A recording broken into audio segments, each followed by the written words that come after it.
윤석열에게 이제 그만 내려오게나, 화려한 잔치는 끝났어. 2025년 1월 4일 홍순례. 이제 그만 내려오게나, 온갖 추잡하고 더러운 짓 버리지 말고 동생이 쥐띠로서 중앙대 법대에 나왔다네.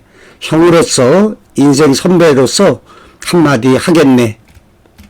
자네는 이 세상 오지 만물의 망고불변의 절대적 진리가 무엇인지 아는가? 그것은 이 세상의 모든 것은 다 변한다는 것이네. 자네의 화려했던 잔치는 이제 끝나가고 있네. 이제는 여기저기 널브러진 온갖 추잡하고 더러운 것들을 치워야 한다네. 구운몽의 양소유는 입신양명해서 2처 6첩의 부귀 공명을 누리지만 스잔한 가을바람에 인생의 무상함을 깨닫게 되지. 자네는 언제 깨달을 것인가? 자네도 검찰총장에 대통령까지 올랐으니 여한이 없을 걸세. 공자님에게 물었다네. 어떻게 하면 나라가 잘 다스려질 수 있느냐고. 공자님 대답이 군군신신 부부자자. 임금은 임금다워야 하고, 신하는 신하다워야 하고, 아버지는 아버지다워야 하고, 자식은 자식다워야 한다는 정명론, 자신의 직분에 자신의 이름에 걸맞는 최선을 다해야 하는. 자네는 대통령으로서 대통령 노릇을 제대로 했는가? 자네가 지난 2년 반 동안에 한 것으로는 정적인 이재명을 죽이려고 무던히 애쓴 것, 서민들의 삶을 도외시하고 부자 감세한 것, 입으로만 자유를 떠들고 국민들을 억압한 것, 무능, 무도, 무식한 온갖 행정, 이태원 참사로 수많은 젊은이들이 쓰러져 갔음에도 적절한 조치를 취하지 않았고, 해병대 최상병의 억울한 죽음도 덮으려 했던, 밝히려던 수사단장을 오히려 항명죄로 몰았던, 인수위 시절에 양평 고속도로 노선을 75% 이상 바꿔서 한탕 해먹으려 했다는 사실, 부인 김건희의 주가 조작 등등 온갖 더러운 행위를 막으려고 했었지. 정경심 교수의 표창장 위주로 4년 감옥을 보내면서 정작 장로의 통장 위조 사기는 1년으로 한 그 통장 잔고 위조 증명을 만들어준 김건희는 수사조차 하지 않는 모든 것이 엉망진창이었던. 기득권 의사들도 문제인 것은 나도 알아. 의사 정원 당연히 늘려야 하지만 한꺼번에 2,000명 정원을 늘리는 식으로 멍청하게 일처리를 한다는 말인가? 300명이나 500명씩 점진적으로 늘려 나가야지. 허구한 날 술이나 처먹고 그러니 정시에 출근할 수 없었던, 거기에 속임수로 깡통 차량으로 위장 출근까지.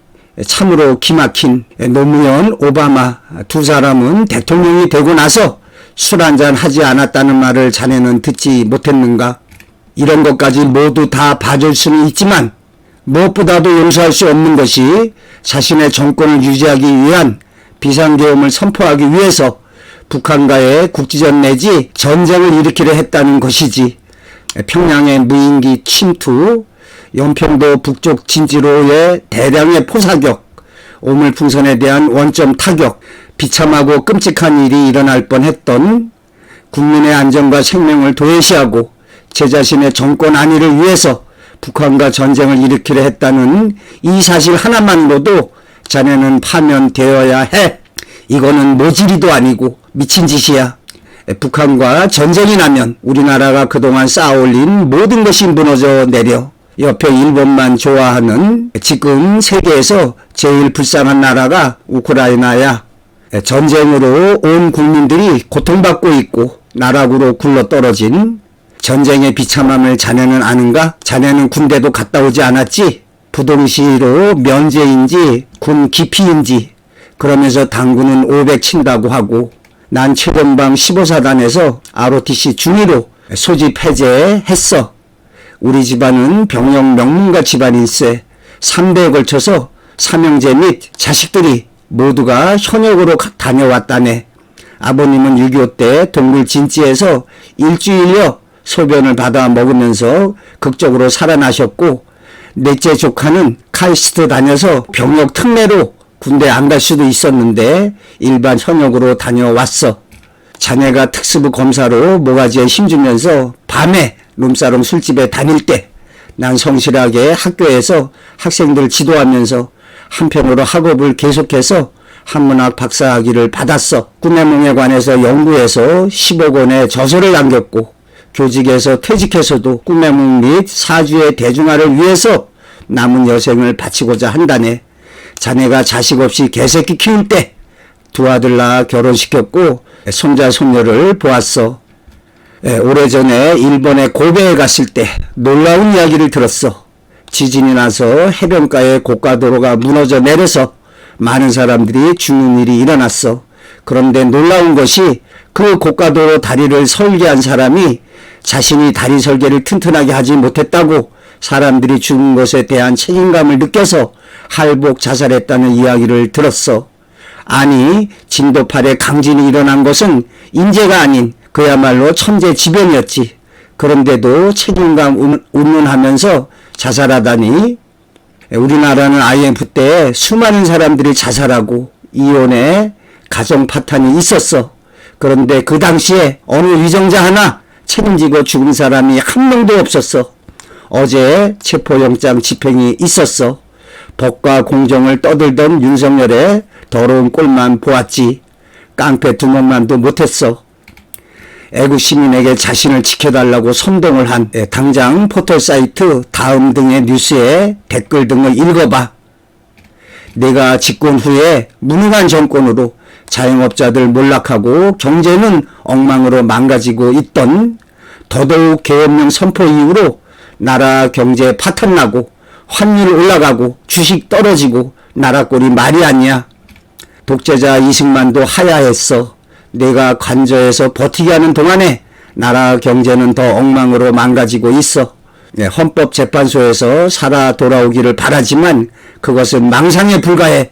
다시 되어서도 절대로 안 되는 것이고, 일말의 양심이 있다면 대한민국을 위해서 스스로 물러나는 것이 좋아.